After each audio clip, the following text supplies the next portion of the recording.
Tu ouvres les yeux. Le plafond au-dessus de toi n'est pas celui de ta chambre. Les fissures qui le parcourent forment des cartes géographiques de pays qui n'existent plus. L'odeur de moisi te monte aux narines, mélangée à quelque chose de plus sinistre, de la fumée. Au loin, tu entends des sirènes, pas une sirène, des dizaines. Et ce bruit sourd, constant, comme un battement de cœur géant qui s'emballe. Tu te redresses, la tête qui tourne, et tu réalises que le sol sous tes pieds tremble. Pas un tremblement de terre, quelque chose de différent, quelque chose qui ressemble à la fin du monde. Et dans ce moment précis, avant même que tu comprennes ce qui t'arrive, ton cerveau fait quelque chose d'extraordinaire. Il révèle qui tu es vraiment. Pas qui tu prétends être sur Instagram, pas qui tu aimerais être dans tes rêves les plus fous. Qui tu es quand tout s'effondre autour de toi et que les masques tombent comme des feuilles mortes en automne. Salut à tous et bienvenue dans cette exploration de l'âme humaine quand elle est mise à nu par la catastrophe. Avant qu'on plonge ensemble dans cette réflexion qui va peut-être vous faire regarder votre propre reflet différemment ce soir, dites-moi en commentaire, vous pensez que vous vous connaissez vraiment? Vous pensez savoir comment vous réagiriez si demain matin, vous vous réveilliez et que tout ce sur quoi vous comptez avait disparu? Cliquez sur « J'aime » si vous avez déjà eu ce genre de pensée sombre à 3 heures du matin, quand le monde semble fragile comme du papier de soie. Et abonnez-vous, parce que ce qu'on va explorer aujourd'hui va peut-être changer votre façon de voir la vie, et vous allez vouloir être là pour la suite de cette conversation. Maintenant, avant qu'on commence vraiment, j'ai besoin que vous fassiez quelque chose pour moi. Éteignez les lumières. Oui, vraiment. Tamisez au maximum. Mettez vos écouteurs si vous en avez, ou montez le son. Ce qu'on va faire ensemble, c'est pas juste regarder une vidéo, c'est vivre une expérience. Je veux que vous sentiez chaque mot, que vous ressentiez physiquement ce dont je vais vous parler. Allongez-vous si vous pouvez, ou au moins installez-vous confortablement. Fermez les yeux de temps en temps quand je vous le demande. Laissez-vous porter par ma voix et par les images que vos neurones vont créer, parce que ce qu'on va explorer ensemble, c'est pas de la philosophie de comptoir. C'est de la psychologie appliquée à des situations extrêmes. C'est ce qui se passe dans votre tête quand elle n'a plus le temps de mentir. Tu es dans un supermarché, un mardi soir ordinaire, entre les yaourts périmés et les promotions sur les conserves. La musique d'ambiance joue cette mélodie insipide qui colle au cerveau comme de la glu. Tu cherches ton téléphone pour vérifier ta liste de courses quand il se passe quelque chose d'étrange. L'écran de ton portable devient noir. Pas éteint. Noir. Complètement mort. Tu appuies sur le bouton, tu secoues l'appareil, rien. Autour de toi, d'autres personnes font la même chose. Elles tapotent frénétiquement leurs écrans, secouent leurs appareils comme des maracas électroniques. Et puis, tu remarques autre chose. Les lumières du magasin vacillent. Une fois, 2 fois, et puis plus rien. Le noir complet. Le silence qui suit est assourdissant. Tu entends ton propre souffle, le bruissement des vêtements des autres clients qui bougent dans l'obscurité, le grincement d'un caddie au loin. Et là, dans ce noir absolu, tu fais quelque chose. Quelque chose qui va révéler exactement qui tu es. Est-ce que tu paniques? Est-ce que tu appelles à l'aide? Est-ce que tu cherches la sortie en piétinant les autres? Ou est-ce que tu allumes la lampe torche de ton téléphone? Ah non, c'est vrai, il est mort. Est-ce que tu restes figé comme une statue de sel? Est-ce que tu commences à organiser les autres, à prendre les choses en main? Ou est-ce que tu profites de l'obscurité pour voler quelque chose? Je ne vous juge pas. Je constate juste que dans ces quelques secondes d'incertitude pure, votre vraie personnalité vient de se révéler. Sans filtre, sans réflexion, sans cette petite voix intérieure qui vous dit comment vous devriez réagir selon les normes sociales. Maintenant, reculons un peu. Parce que ce petit exercice mental, ce n'est que l'échauffement. Ce dont on va vraiment parler aujourd'hui, c'est de ces moments dans l'histoire où des sociétés entières se sont effondrées, où des millions de personnes ont eu leur test de personnalité grandeur nature. Et croyez-moi, les résultats sont fascinants, terrifiants et révélateurs de ce qu'il y a de plus profond en nous. L'effondrement, ce n'est pas juste une coupure de courant dans un supermarché, c'est quand les règles du jeu changent si brutalement que personne ne sait plus comment jouer. C'est quand la société, cette belle construction humaine faite d'accords tacites et de conventions, se désintègre comme un château de cartes dans un ouragan. Et à ce moment-là, quand tous les repères disparaissent, il ne reste plus que l'essentiel. Il ne reste plus que qui vous êtes vraiment, débarrassé de tous les artifices. Je vais vous raconter l'histoire de Sarah. Sarah, c'est pas son vrai nom, évidemment. Sarah, c'était une comptable de banlieue parisienne. 35 ans, 2 enfants, un mari dans l'informatique, un pavillon avec un jardin où elle cultivait des tomates cerises le week-end. Une vie parfaitement normale, parfaitement prévisible. Sarah payait ses impôts, triait ses déchets, disait bonjour à ses voisins. Elle avait une petite routine bien huilée, métro boulot dodo avec quelques variations selon les saisons. Elle se définissait comme quelqu'un de gentil, de serviable, peut-être un peu timide, quelqu'un de bien, quoi. Et puis un jour, tout a changé. C'était en 2005, pendant les émeutes de banlieue. Sarah rentrait du travail, comme d'habitude, quand sa ligne de RER s'est arrêtée. Problème technique, a annoncé la voix métallique dans les haut-parleurs. Mais quand elle est sortie de la station, elle a vu les flammes, les voitures qui brûlaient, les vitrines brisées, les sirènes partout. Et surtout, elle a vu la peur dans les yeux des gens autour d'elle. Cette peur primitive, animale, qui vous prend aux tripes quand vous réalisez que le vernis de civilisation est plus fin que vous le pensiez. Sarah avait 2 options. Rester dans la station et attendre que ça passe, ou traverser la zone de trouble pour rentrer chez elle. Ses enfants l'attendaient. Sa babysitter ne pouvait pas rester tard. Sarah, la comptable timide qui n'avait jamais fait de mal à une mouche, a fait quelque chose d'extraordinaire. Elle a traversé. Mais pas comme vous l'imaginez. Elle n'a pas couru tête baissée en espérant passer entre les gouttes. Non. Sarah a fait quelque chose que même elle n'aurait jamais cru possible. Elle s'est adaptée. En quelques minutes, elle a évalué la situation, identifié les zones les plus sûres, organisé un petit groupe de personnes qui étaient dans la même situation qu'elle. Elle a mené 6 personnes à travers un quartier en flammes avec un calme et une efficacité qui auraient impressionné un marine. Elle parlait doucement pour rassurer, mais fermement pour être obéie. Elle anticipait les dangers, trouvait des solutions, prenait des décisions en une fraction de seconde. Et quand un type complètement défoncé s'est mis en travers de leur chemin avec une barre de fer, Sarah a fait quelque chose qu'elle n'avait jamais fait de sa vie. Elle a menti. Avec un aplomb déconcertant, elle lui a dit qu'ils étaient médecins et qu'ils allaient en soigner quelqu'un. Le type les a laissés passer. 1 heure plus tard, Sarah était chez elle, ses enfants dans les bras. Et elle se demandait qui était cette femme qui avait pris contrôle de la situation.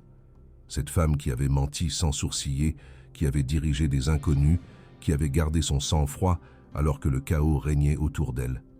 Cette femme, c'était elle, la vraie Sarah. Celle qui avait toujours existé, mais qui n'avait jamais eu l'occasion de se révéler parce que sa vie était trop confortable, trop prévisible. Vous voyez où je veux en venir? L'effondrement, c'est révélateur. C'est un test de Rorschach grandeur nature. Ça ne crée pas votre personnalité, ça la révèle. Sarah n'est pas devenue courageuse et débrouillarde ce jour-là. Elle l'était déjà. Elle le savait juste pas, parce qu'elle n'avait jamais eu besoin de l'être. Mais l'histoire de Sarah, c'est la version positive. Parce que l'effondrement, ça révèle aussi le pire. Et croyez-moi, le pire de l'humanité, c'est quelque chose à voir. Enfin, façon de parler. C'est plutôt quelque chose qu'on préfère ne pas voir, mais qu'il faut regarder en face si on veut comprendre de quoi on est vraiment capable. Fermons les yeux un instant et transportons-nous ailleurs. Vous sentez cette odeur? C'est l'odeur de la peur, mélangée à la poussière et à la sueur. Vous entendez ces bruits? Des pas qui courent, des portes qui claquent, des voix qui chuchotent dans des langues que vous ne comprenez pas. Vous êtes en 1994, au Rwanda. Un pays qui ressemblait à un paradis tropical, avec ses 1000 collines verdoyantes et ses habitants souriants. Un pays où Hutu et Tutsi avaient vécu ensemble pendant des siècles, s'étaient mariés, avaient eu des enfants, avaient partagé leurs récoltes et leurs fêtes. Et puis, en l'espace de 100 jours, tout s'est effondré.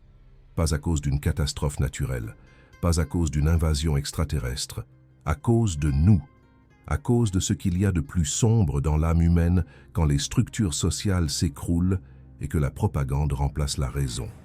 Tu es Jean-Baptiste. Non, ce n'est pas ton vrai nom non plus, parce que Jean-Baptiste n'aime pas qu'on raconte son histoire. Tu es instituteur dans un petit village près de Kigali.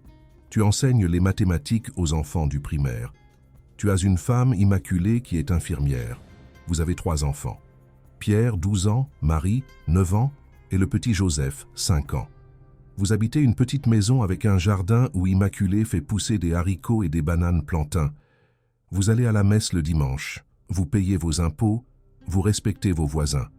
Tu es Hutu. Immaculée est Tutsi. Dans votre couple, cette différence n'a jamais eu d'importance. Vos enfants sont métis, mais dans votre monde à vous, ils sont juste vos enfants. Point final. Vous avez des amis Hutu et Tutsi. Vous partagez la même langue, la même culture, les mêmes problèmes du quotidien. La politique, c'est pour les gens de la capitale. Vous avez d'autres préoccupations. La récolte, l'école, la santé de vos parents qui vieillissent. Et puis un matin d'avril, vous entendez à la radio que l'avion du président a été abattu. Une tragédie, vous vous dites. Mais les tragédies, ça arrive aux autres, pas à vous. Et puis la radio devient étrange. Elle commence à parler des Tutsis comme d'envahisseurs, de complices, d'ennemis intérieurs. Elle dit qu'il faut se défendre. Elle utilise un mot que vous n'aviez jamais entendu avant. Inyenzi, les cafards. Tu regardes ta femme préparer le petit déjeuner. Immaculée, cette femme que tu aimes depuis 15 ans, cette femme qui t'a donné 3 magnifiques enfants. Cette femme qui soigne les malades sans distinction de race ou de religion. La radio dit qu'elle est un cafard. Ça te fait rire, au début. C'est tellement absurde que tu n'arrives même pas à être en colère. Tu éteins la radio et tu vas travailler. Mais à l'école, l'atmosphère est différente. Tes collègues chuchotent. Ils te regardent bizarrement.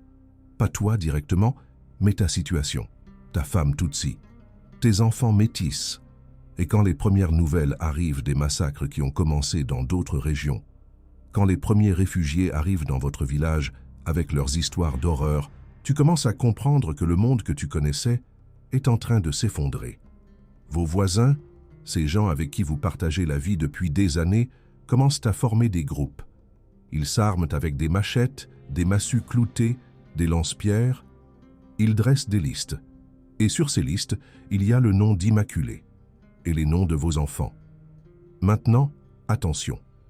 C'est là que ça devient intéressant d'un point de vue psychologique, parce que tu as un choix à faire, Jean-Baptiste, et ce choix va révéler qui tu es vraiment.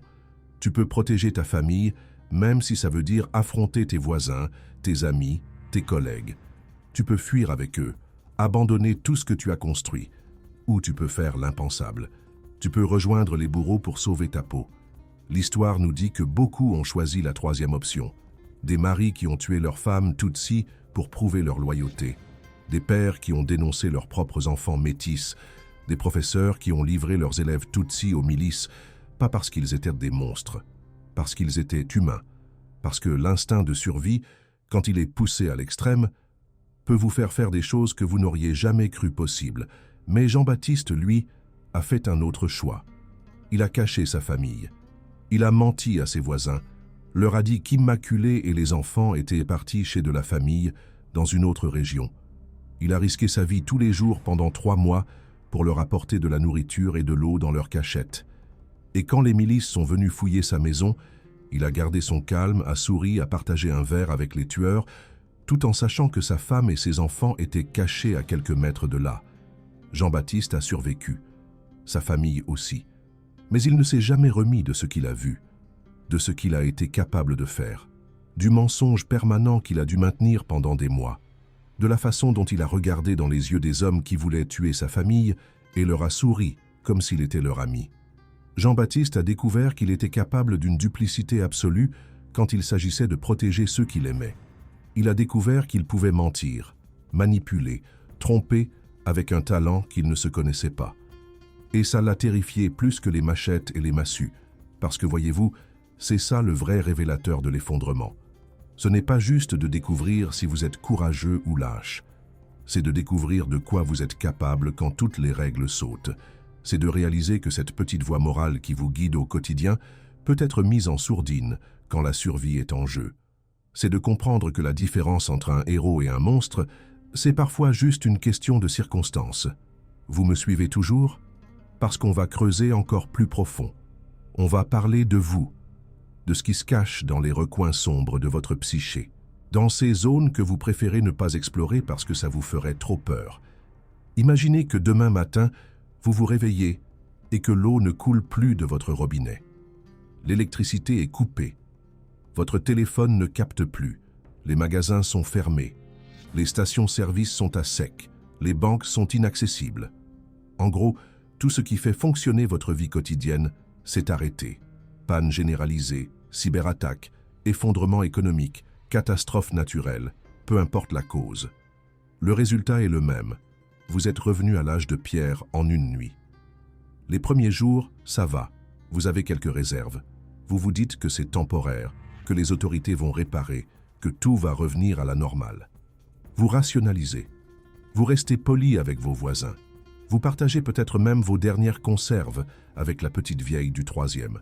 Vous restez vous-même, ou du moins la version de vous-même que vous aimez montrer aux autres. Mais au bout d'une semaine, la situation commence à changer. La faim se fait sentir, la soif aussi. Vos enfants pleurent parce qu'ils ne comprennent pas pourquoi il n'y a plus de yaourt au frigo, plus de dessins animés à la télé, plus de chauffage dans la maison. Et vous commencez à regarder différemment les gens autour de vous. Ce ne sont plus vos voisins sympathiques, ce sont des concurrents pour les ressources qui se raréfient. Vous entendez parler d'un entrepôt abandonné où il resterait de la nourriture. Vous y allez avec quelques autres personnes du quartier.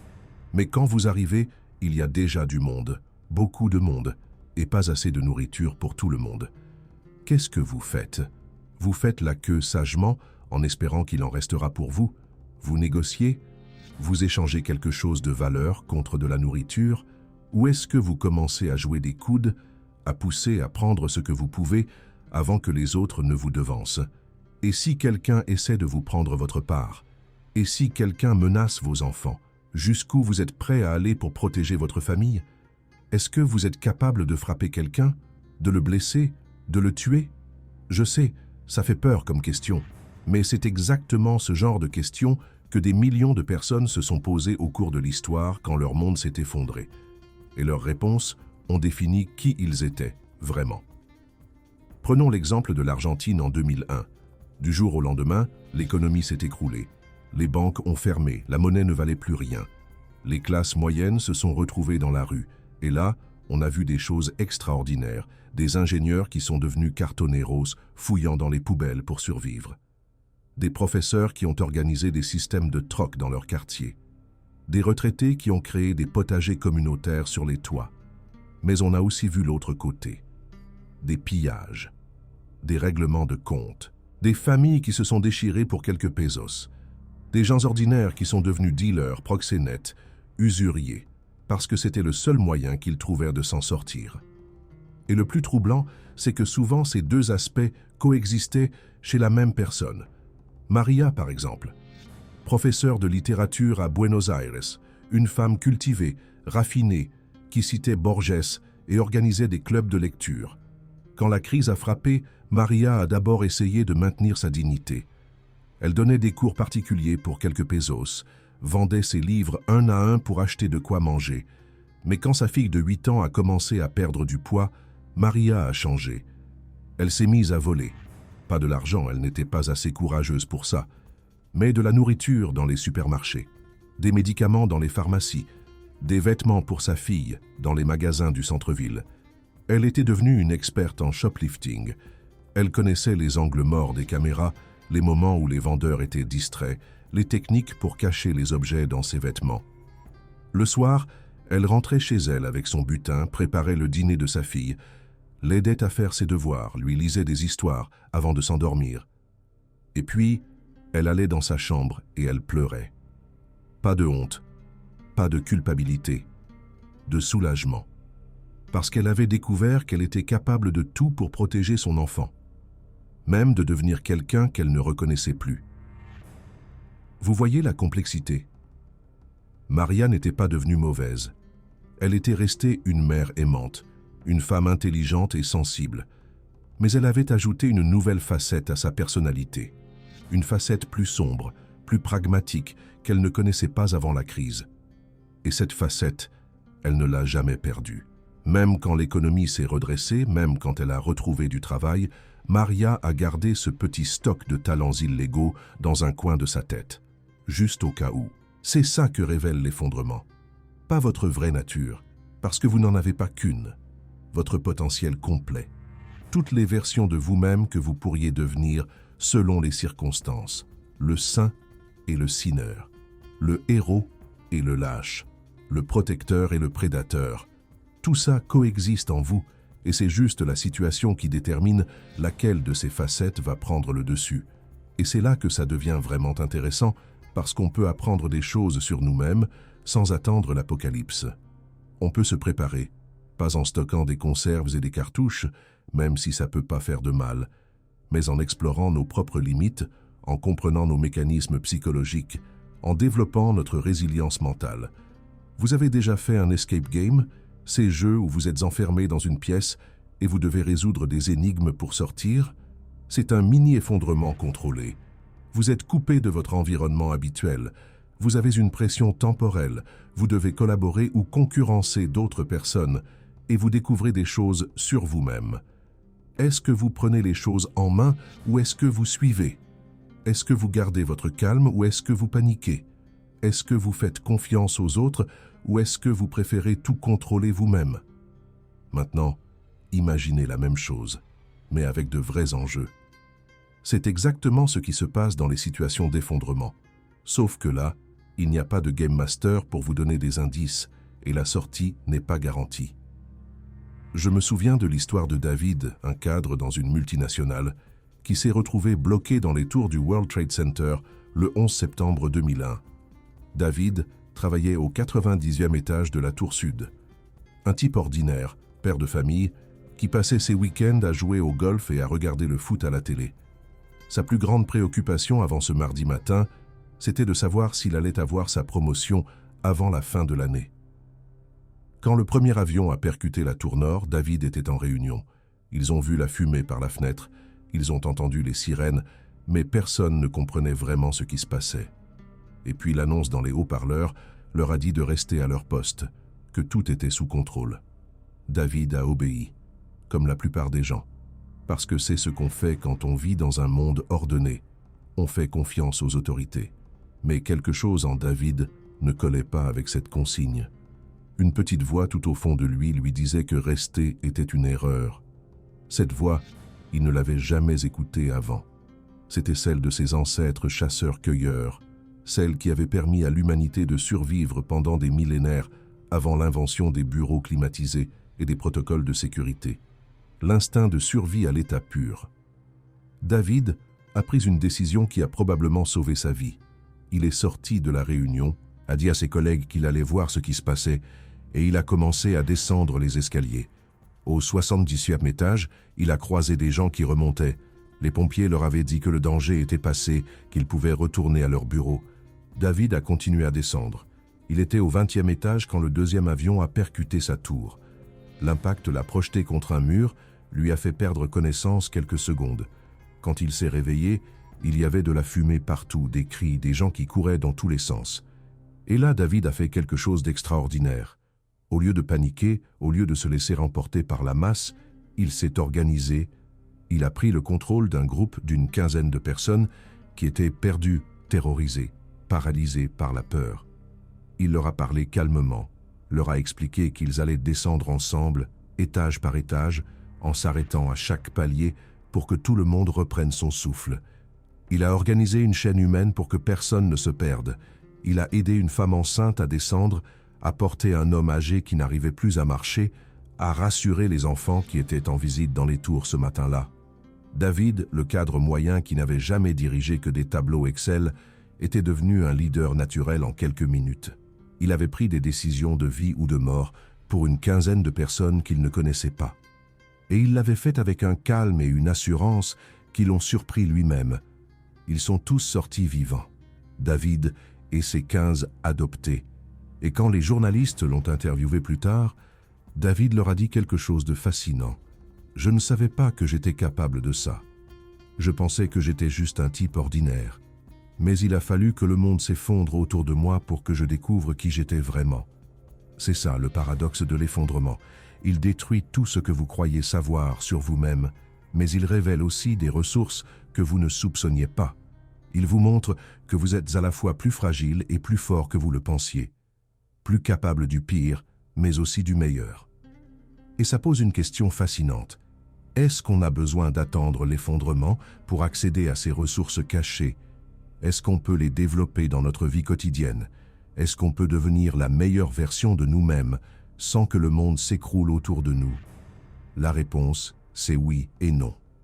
Oui, parce qu'on peut s'entraîner, se tester, sortir de notre zone de confort volontairement. Non, parce qu'il y a quelque chose d'unique dans la pression extrême qui révèle des aspects de notre personnalité qu'aucune simulation ne peut reproduire complètement.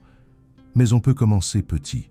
On peut observer nos réactions dans les petits effondrements du quotidien, quand votre voiture tombe en panne sur l'autoroute, quand vous apprenez que vous êtes licencié, quand votre relation amoureuse se termine brutalement, quand vous recevez un diagnostic médical inquiétant.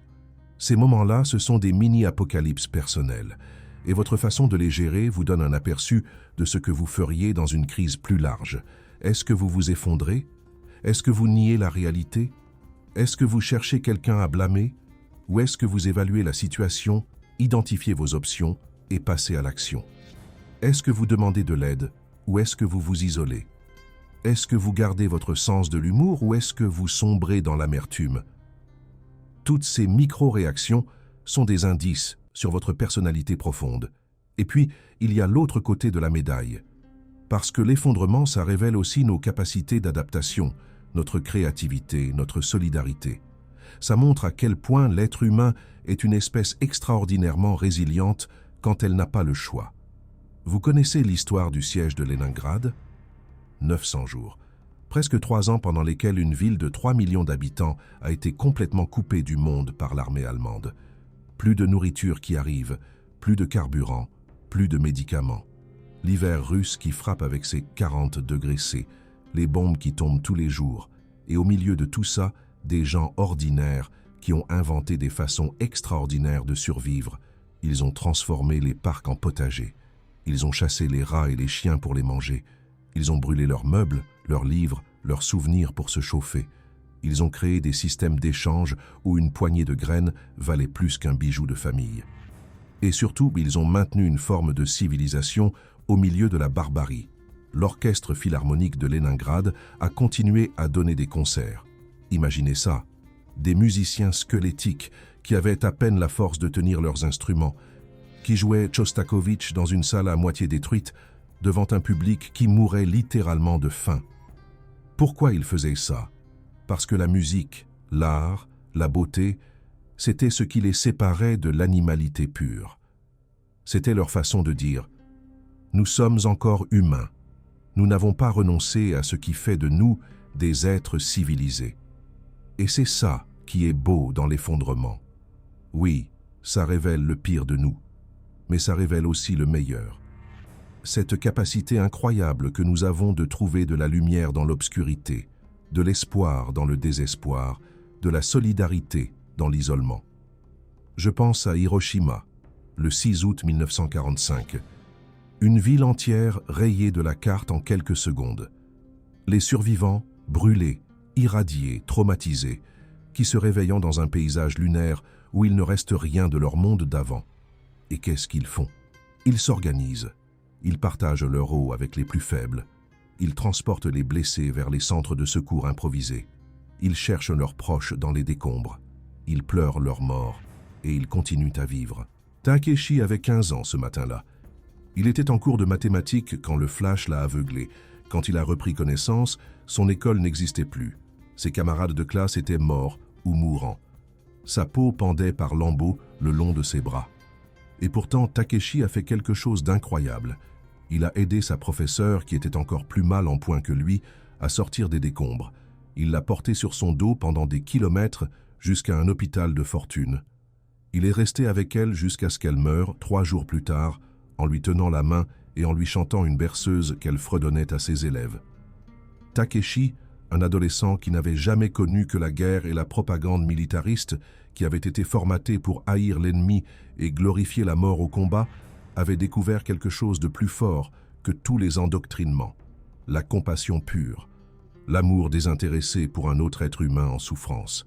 Il avait oublié sa propre douleur pour soulager celle de quelqu'un d'autre. Et ça, c'est peut-être la révélation la plus importante de l'effondrement. On découvre que nous sommes connectés les uns aux autres d'une façon beaucoup plus profonde qu'on le croit en temps normal. Quand les structures sociales s'effacent, quand les différences de classe, de race, de religion perdent leur importance face à la survie immédiate, il reste quelque chose de fondamental, notre humanité commune. Vous avez remarqué ce qui se passe après les catastrophes naturelles? Les premières heures, c'est le chaos, mais très vite, les gens s'organisent. Ils partagent leurs ressources, ils s'entraident. Les barrières sociales tombent. Le PDG et l'ouvrier se retrouvent côte à côte pour déblayer les décombres. La bourgeoise du 16e et la femme de ménage africaine partagent la même bouteille d'eau et la même couverture dans un centre d'hébergement d'urgence. C'est pas de l'idéalisme, c'est de la psychologie pure. Face à un danger commun, notre cerveau reptilien prend le dessus, et ce cerveau-là ne fait pas de distinction entre les gens. Il voit juste des alliés potentiels pour la survie. Et bizarrement, cette régression vers nos instincts les plus primitifs nous rend parfois plus humains, pas moins. Bien sûr, ça ne dure jamais très longtemps. Dès que la situation se stabilise un peu, les vieux réflexes reviennent. Les hiérarchies se reconstituent. Les préjugés refont surface. Mais pendant ces quelques heures ou ces quelques jours de grâce, on voit l'humanité telle qu'elle pourrait être si elle n'était pas encombrée par toutes ces constructions artificielles. Et ça nous amène à une question fondamentale. Qu'est-ce que ça dit de notre société normale? Si nous sommes capables d'être plus solidaires, plus authentiques, plus créatifs dans l'effondrement, est-ce que ça veut dire que notre vie quotidienne nous empêche d'exprimer le meilleur de nous-mêmes? Pensez à votre routine habituelle. Métro, boulot, dodo. Vous croisez des centaines de personnes chaque jour sans les voir vraiment. Vous passez 8 heures par jour dans un bureau à faire des tâches qui n'ont parfois aucun sens. Vous rentrez chez vous fatigué, vous regardez Netflix, vous scrollez sur votre téléphone, vous dormez, vous recommencez. Où est la place pour l'héroïsme dans tout ça? Où est l'occasion de révéler votre vraie nature? C'est peut-être pour ça que les films de catastrophes nous fascinent autant. Pas par sadisme, mais parce qu'ils nous montrent des versions de nous-mêmes qu'on n'a jamais l'occasion d'être. Le type ordinaire qui devient un héros. La femme timide qui prend les choses en main. L'adolescent rebelle qui sauve sa famille. On s'identifie à ces personnages parce qu'on sent qu'on a ce potentiel en nous, mais qu'on n'a jamais l'opportunité de l'exprimer. Alors quoi, on doit souhaiter l'apocalypse pour devenir intéressant? Évidemment pas. Mais on peut essayer de comprendre ce que l'effondrement révèle en nous et chercher des moyens de cultiver ces qualités dans notre vie normale. Vous voulez développer votre courage? Sortez de votre zone de confort. Régulièrement, prenez la parole en public. Défendez vos convictions même quand c'est impopulaire. Voyagez seul dans des pays où vous ne parlez pas la langue. Essayez des sports qui vous font peur. Chaque petit acte de bravoure vous prépare au grand moment où vous en aurez vraiment besoin. Vous voulez développer votre solidarité? Arrêtez de voir les autres comme des concurrents ou des obstacles. Aidez quelqu'un tous les jours, même de façon minime. Écoutez vraiment quand les gens vous parlent. Intéressez-vous à leurs histoires. Cherchez ce que vous avez en commun plutôt que ce qui vous sépare. La compassion, ça se travaille comme un muscle. Vous voulez développer votre créativité et votre adaptabilité? Cassez vos habitudes. Prenez des chemins différents pour aller au travail. Essayez de nouvelles cuisines. Apprenez de nouveaux hobbies. Mettez-vous dans des situations où vous devez improviser. L'innovation naît de la nécessité, mais on peut créer artificiellement de petites nécessités pour maintenir notre esprit en éveil. Et surtout, interrogez-vous régulièrement sur vos motivations profondes. Qu'est-ce qui compte vraiment pour vous? Pourquoi seriez-vous prêt à vous battre? Qu'est-ce que vous êtes prêt à sacrifier? Qu'est-ce que vous ne sacrifierez jamais? Ces questions-là, c'est exactement celles que l'effondrement vous pose de façon brutale. Autant y réfléchir à tête reposée plutôt que sous la pression de l'urgence. Parce que voyez-vous, l'effondrement, ce n'est pas juste quelque chose qui pourrait arriver dans un futur hypothétique. C'est quelque chose qui arrive tous les jours, à des échelles différentes. Des entreprises s'effondrent, des couples se séparent, des pays sombrent dans le chaos, des économies s'écroulent, et à chaque fois, il y a des gens ordinaires qui découvrent des ressources extraordinaires en eux. Et puis il y a l'effondrement personnel, cette crise de la quarantaine où vous réalisez que votre vie ne ressemble pas à ce que vous aviez imaginé. Cette dépression qui vous frappe de nulle part et vous force à tout remettre en question. Cette perte d'un être cher qui fait voler en éclats toutes vos certitudes. Ces moments où votre monde intérieur s'effondre et où vous devez tout reconstruire à partir de zéro. C'est là que vous découvrez qui vous êtes vraiment. Pas dans les moments de gloire ou de succès, mais dans les moments où vous touchez le fond et où vous devez trouver la force de remonter. Dans ces moments-là, vous n'avez plus le luxe de jouer un rôle. Vous êtes nu face à vous-même et vous devez puiser dans vos ressources les plus profondes pour survivre. Je me souviens d'une conversation avec un ami qui avait perdu sa femme dans un accident de voiture. Il m'a dit quelque chose qui m'a marqué. Tu sais, avant, je pensais que j'étais quelqu'un de fort. J'avais réussi ma carrière. J'avais une belle maison, une famille unie. Je me disais que j'avais la vie sous contrôle. Et puis en une seconde, tout ça s'est écroulé. J'ai découvert que j'étais beaucoup plus fragile que je le croyais. Mais j'ai aussi découvert que j'étais capable de continuer à vivre, même quand j'avais envie de mourir.